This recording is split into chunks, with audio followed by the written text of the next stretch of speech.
Hi, இந்த கிளாஸில் நம்ம என்ன பண்ண போகிறோம்னா, ஒரு சிஸ்டம் ஆஃப் ஈக்குவேஷன் கொடுத்துருக்காங்க அப்படின்னா, அதை காஸ் ஜோர்டான் மெத்தட் யூஸ் பண்ணி நம்ம சால்வ் பண்ண போகிறோம். ஓகேவா? அந்த லாஸ்ட் கிளாஸில் நம்ம என்ன பண்ணியிருப்போம்னா, காஸ் எலிமினேஷன் மெத்தட் யூஸ் பண்ணி சால்வ் பண்ணியிருப்போம். ஓகேவா?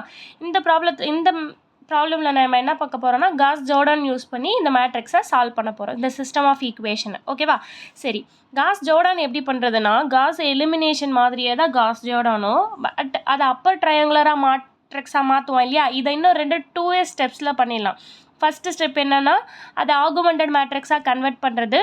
செகண்ட் ஸ்டெப்பு அதை டயகனல் மேட்ரிக்ஸாக மாற்றணும். அவ்வளோதான். அது அப்போ ட்ரையாங்குலராக மாற்றுற மாதிரி இதை டயகனல் மேட்ரிக்ஸாக மாற்றணும். அப்போனா என்ன அர்த்தம்? டயகனலில் மட்டும்தான் எலமெண்ட் இருக்கணும் மேட்ரிக்ஸில்.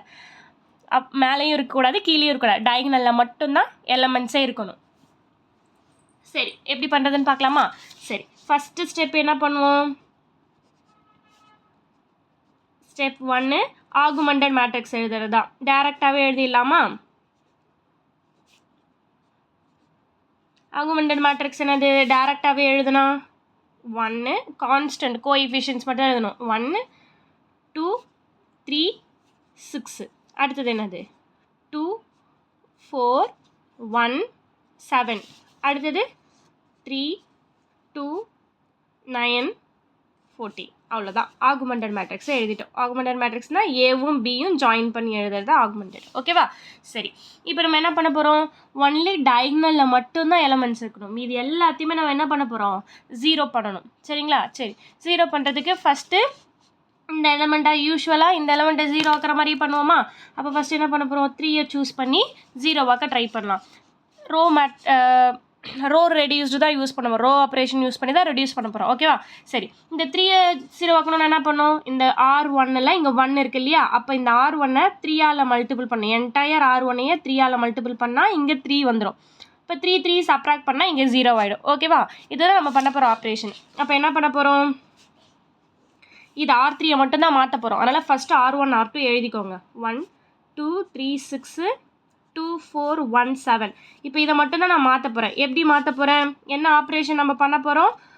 R3-ஐ சப்ராக்ட் பண்ண போகிறோம். எது கூடனா இதை கூட 3R1-ஆ மல்டிபிள் பண்ணி. ஓகேவா? புரிஞ்சிச்சா கான்செப்ட் என்ன பண்ணியிருக்கோம் அப்படின்னு? ஜஸ்ட்டு அந்த R1ங்கிறத R1-ல் 3-ஐ ஃபுல்லாக மல்டிபிள் பண்ண போகிறோம். அப்போ நீங்கள் இங்கே எழுதிக்கலாமா? அப்போ தான் உங்களுக்கு கம்ஃபர்டபுளாக இருக்கும். ஓகேவா? ஃபஸ்ட்டு R3 எழுதிக்கலாம். R3ங்கிறது என்னது? 3 2 9 14. ஓகேவா? அப்போ 3R1ங்கிறது என்னது? R1ங்கிறத ஃபுல்லாக 3ஆல் மல்டிபிள் பண்ணிக்கணும். அப்போ 3ஆல் மல்டிபிள் பண்ணால் உங்களுக்கு என்ன வரும்? இங்கே 3 6 9 18. ஓகேவா? இப்போ இதை சப்ராக்ட் பண்ணால் என்ன ஆகும்? சைன் சேஞ்ச் பண்ணுமா? இந்த 3 கேன்சல் ஆகிடுமா? இங்கே என்ன வரும்? -4. இங்கேயும் 0 ஆகிடும். இது பண்ணும்போது உங்களுக்கு -4 கிடைக்கும். ஓகேவா? ஜஸ்ட்டு இப்போ என்ன உங்களுக்கு எலமெண்ட் கிடச்சிருக்கு? இங்கே 0 இல்லையா? 0 -4 0 -4. அவ்வளோதான். இப்போ நம்ம மாற்றிட்டோம். இந்த எலமெண்ட் 0 ஆகிடுச்சு. ஓகே, இப்போ இந்த டயகனலில் மீதி என்ன இருக்குது? இந்த 2 அடுத்தது 0 ஆக்க ட்ரை பண்ணலாமா? அப்போ 2-ஐ 0 ஆக்கினா உங்களுக்கு என்ன வரும்? இந்த 2ங்கிற எலமெண்ட்டை 0 ஆக்கலாமா? சரி பாருங்கள், அதே மாதிரி சேம் ஆப்ரேஷன் தான். இதை வந்து R1-ஐ 2ஆல் மல்டிபிள் பண்ணணும் இப்போது. ஸோ 1 2 3 6 அப்படியே வச்சுக்கலாம். லாஸ்ட் ரோவையும் அப்படியே வச்சுக்கலாம். ஏன்னா நம்ம சேஞ்ச் பண்ண போகிறது செகண்ட் ரோ தான். ஓகேவா? அப்போ செகண்ட் ரோக்கு நேராக எழுதணும். என்ன பண்ண போகிறோம்? R2 - 2R1. ஓகேவா? என்ன பண்ண போகிறோம்? நியூ R2ங்கிறத R2லேருந்து R1-ஐ சப்ராக்ட் பண்ண போகிறோம். அப்போ ஃபஸ்ட்டு R2 மேட்ரிக்ஸ் என்னென்னு எழுதிக்கலாமா? அப்போ R2 = 2 4 1 7. இப்போ என்ன பண்ண போகிறோம்? 2R1. R1-ஐ என்டையர் R1-ஐயே 2ஆல் மல்டிபிள் பண்ண போகிறோம். அப்போ 2ஆல் மல்டிபிள் பண்ணால் என்ன வரும்? ஃபஸ்ட்டு இங்கே 2 இங்கே 4 6 12. இப்போ சப்ராக்ஷன் பண்ணலாமா? சப்ராக்ஷன் பண்ணால் 0, இதுவும் 0 ஆகிடும். இங்கே -5, இங்கே வந்து உங்களுக்கு இங்கேயும் 5 தான் வரும். ஸோ -5. ஓகேவா? இப்போ இந்த தான் நம்மளோட நியூ R2 எழுதிக்கலாமா? 0 0 -5 -5. ஓகே, இப்போ பாருங்கள், டயகனலில் இந்த இடம் மட்டும்தான் எனக்கு வந்து நம்பர் இருக்குது. ஓகேவா? ஆனால் இன்னும் ஒரே ஒரு ஈஸியாக ஒரு வழி இருக்குது இந்த இடத்த 0 ஆக்கிறதுக்கு. என்னது? இந்த ரோ ஏன்னா டயகனலில் 0 இருக்கணும்னு அவசியம் இல்லை. அப்போ ரோவை இன்டர்சேஞ்ச் பண்ணிட்டாலே போதும்ல, ஈஸியாக மாற்றிடலாமா? அப்போ இந்த R2 R3 இன்டர்சேஞ்ச் பண்ணால் என்ன நடக்கும் உங்களுக்கு பாருங்கள். 1 2 3 6. இப்போ R2வா R3யா R2வா எழுத போகிறேன். அப்போ 0 -4 0 -4. R3யை R2வா எழுத போகிறேன். அப்போ 0 0 -5 -5. ஓகேவா? புரிஞ்சிச்சா என்ன பண்ணியிருக்கேன்? R2வை R3யா மாற்றிருக்கேன், R3யை R2வா மாற்றிருக்கேன். ஓகேவா? ஜஸ்ட்டு இது இந்த பக்கமும் இது இங்கேயும் கொண்டுட்டு வந்திருக்கேன், அவ்வளோதான். சரியா? இப்போ பாருங்கள், டயகனலில் பிலோ எல்லாமே 0 ஆகிடுச்சா? இப்போ மேலே மட்டும்தான் பார்க்கணும். மேலேயும் இந்த இடம் 0 ஆகிடுச்சு. இன்னும் 2 நம்பர் தான் இருக்குது எனக்கு இதை நான் டயகனல் மேட்ரிக்ஸாக மாற்றுறதுக்கு. அப்போ இந்த 2 நம்பரையும் நம்ம மாற்றிட்டாலே போதும். ஓகேவா? இப்போது இங்கே பாருங்கள், இங்கே எலமெண்ட்டே இல்லை. அப்போ இந்த ஃபஸ்ட்டு நம்ம சேஞ்ச் பண்ணிக்கலாமா? இங்கே 5 இருக்கு இல்லையா, அதை வச்சு இங்கே ஏதாவது 0 ட்ரை பண்ணுவோமா? அப்போ இந்த 3ங்கிற எலமெண்ட்டை நம்ம 0 மாற்ற ட்ரை பண்ணலாமா? அப்போ இந்த 3யை 0 மாற்றினா உங்களுக்கு என்ன வரும்? இங்கே 5 இருக்கு இல்லையா, அப்போ இதை எதால் மல்டிபிள் பண்ணணும் பாருங்கள். எனக்கு இந்த 3 இருக்கிற இடத்துல 5 வேணும் இல்லையா? 5 தான் எனக்கு வேணும். ஆனால் இந்த 3 இருக்கக்கூடாது. அப்போ நான் by 3 போட்டுக்கோங்க. ஓகேவா? அப்போ அண்ணன் ஆப்ரேஷன் பண்ண போகிறோம் R1லன்னா 5/3ஆல் R1 ஃபுல்லாக மல்டிபிள் பண்ண போகிறோம். லாஜிக் புரிஞ்சிச்சா? உங்களுக்கு இங்கே 5 இருந்தால் சப்ராக்ஷன் பண்ண ஈஸியாக இருக்கும். ஸோ அப்போ இங்கே 5 எனக்கு வேணும், அதனால் போட்டோம். இந்த 3 தேவையில்லை, அதனால் டினாமினேட்டர் போட்டேன். அப்போ 5/3ஆல் இதை மல்டிபிள் பண்ணால் என்ன ஆகும்னா எனக்கு இங்கே வந்து இந்த 5 வந்து இது கேன்சல் ஆகிடும். ஓகேவா? சரி, இது எப்படி பண்ணுறதுன்னு பார்க்கலாமா? இப்போ நெக்ஸ்ட்டு என்ன பண்ண போகிறோன்னா ஃபஸ்ட் ரோவை தான் சேஞ்ச் பண்ண போகிறோம். அதனால் செகண்ட் ரோ எழுதிக்கலாம். 0 -4 0 -4 0 0 -5 -5. இப்போ R1 என்ன பண்ண போகிறோம்?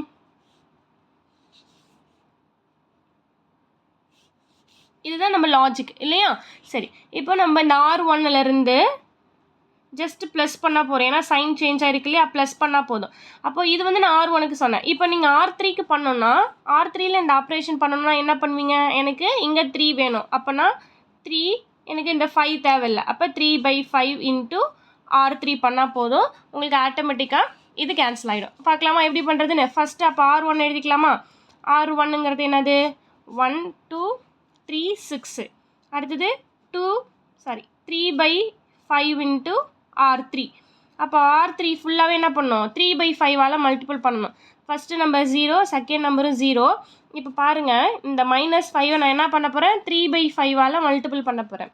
3/5ஆல் மல்டிபிள் பண்ண 5 கேன்சல் ஆகிட்டு -3 வந்துடுச்சா? இப்போ புரிஞ்சிச்சா? ஏன் நான் 3/5ஆல் மல்டிபிள் பண்ணேன்னா இங்கே என்ன நம்பர் தேவையோ அந்த நம்பரை மேலே மல்டிபிள் பண்ணிக்கணும். எது தேவையில்லையோ அதை டினாமினேட்டரில் போட்டுக்கணும். சரியா? சரி, அதே மாதிரி இங்கேயும் சேம் நம்பர் தான் இருக்குது.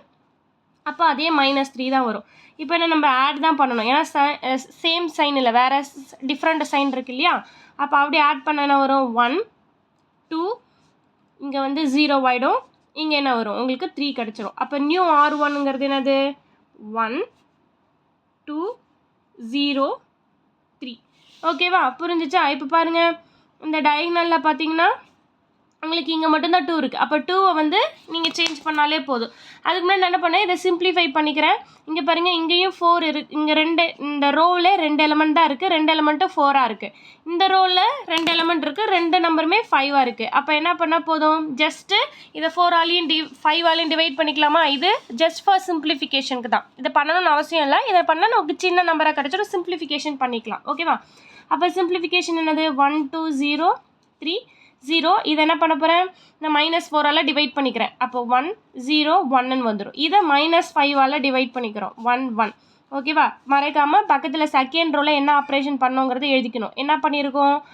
R2வை -4ஆல் டிவைட் பண்ணியிருக்கோம். இங்கே R3யை -5ஆல் டிவைட் பண்ணி எழுதியிருக்கோம்.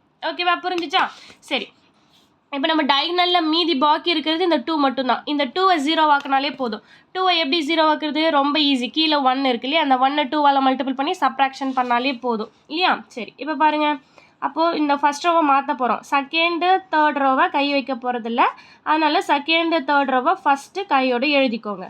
சரி, இப்போ இதில் என்ன ஆப்ரேஷன் பண்ண போகிறோம்? R1 வச்சுக்கிட்டு -2 டைம்ஸ் ஆஃப் R2 R1லேருந்து R2 2 டைம்ஸ் மல்டிபிள் பண்ணாலே எனக்கு கிடச்சிடும். ஓகேவா? இப்போ பாருங்கள் R1 எழுதிக்கலாமா? R1 என்ன இருக்குது? 1 2 0 3. அப்போ 2 இன்ட்டு R2ங்கிறது என்னது? R2வை 2ஆல் மல்டிபிள் பண்ண போகிறோம். என்டையர் R2வே மல்டிபிள் பண்ணணும். அப்போ 0 2 0 2. ஓகேவா? சப்ராக்ஷன் பண்ணணும். அப்போ தான் இது கேன்சல் ஆகிடும் இல்லையா?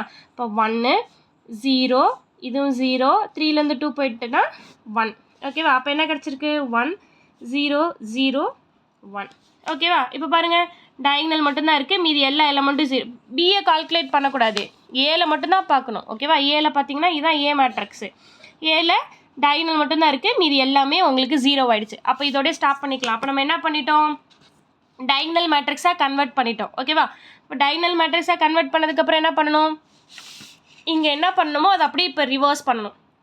அதான் பேக் சப்ஸ்டியூஷன் மெத்தட். இப்போ பாருங்களேன், இப்படி இருக்க ஈக்குவேஷனை தான் நீங்கள் எழுதுனீங்க. அப்போ ஃபஸ்ட்டுங்கிறது எக்ஸோடைய கோஎஃபிஷியன்ட் தானே இந்த ஃபஸ்ட்டு காலம் எல்லாம் எழுதியிருக்கீங்க. 1 இங்கே 2 இங்கே 3. அப்போ 1 2 3 எல்லாமே எக்ஸோடைய தான். அடுத்தது எல்லாம் ஒய்யோடையது, இது இசட்டோடையது, இது என்னது? பி வேல்யூ இல்லையா? ஈக்குவலுக்கு அந்த சைடு இருக்கிறது. அதே மாதிரி பாருங்கள், அப்போ இது என்னது? இந்த காலமில் இருக்கிறது எல்லாம் இசட் தானே. அப்போ இதை எப்படி எடுத்துக்கலாம்? ஒரே ஒரு எக்ஸாம்பிள் மட்டும் சொல்கிற பாருங்கள். 0x plus 0y plus 1 into Z equal to 1. இதானே இந்த லாஸ்ட்டு ரோவை ஈக்குவேஷனாக மாற்றினா இப்படி தானே மாற்றுவோம். அப்போ இது ரெண்டுமே 0, இசட்டோடைய வேல்யூ 1. அப்போ டேரெக்டாகவே நீங்கள் என்ன பண்ணிக்கலாம்? இசட் ஈக்குவல் டு 1ன்னு எழுதிக்கலாம். ஓகேவா? அப்புறம் அடுத்தது இங்கே செகண்டாக இருக்குன்னா ஒய்யோடைய வேல்யூ இல்லையா? அப்போ ஒய் ஈக்குவல் டு என்னது? 1 தான் இருக்குது. அப்போ ஒய்யும் 1. அடுத்தது பாருங்கள், இங்கே எக்ஸ் மட்டும்தான் இருக்குது, மீதி 2 0. அப்போ அது எக்ஸ். அப்போ எக்ஸோடைய வேல்யூவும் 1 தான். இங்கே என்ன கிடச்சிருக்கோ அதுதான் ஈக்குவலுக்கு அந்த பக்கம் போடணும். இந்த சைடும் எல்லாமே 1 இருக்கிறதுனால ஈக்குவல்ட்டுக்கு அந்த பக்கம் எல்லாமே 1 தான்.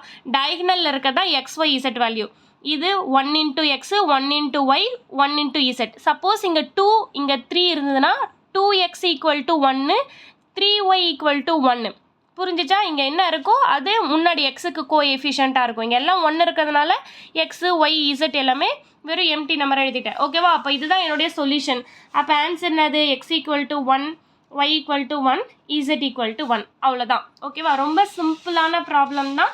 கவனமாக பாருங்கள், கட்டாயம் உங்களுக்கு புரியும். இதே மாதிரி நிறைய ப்ராப்ளம்ஸ் உங்களுக்கு வேணும்னா வின்ஸ் மேத் அகாடமியை சப்ஸ்கிரைப் பண்ணுங்கள்.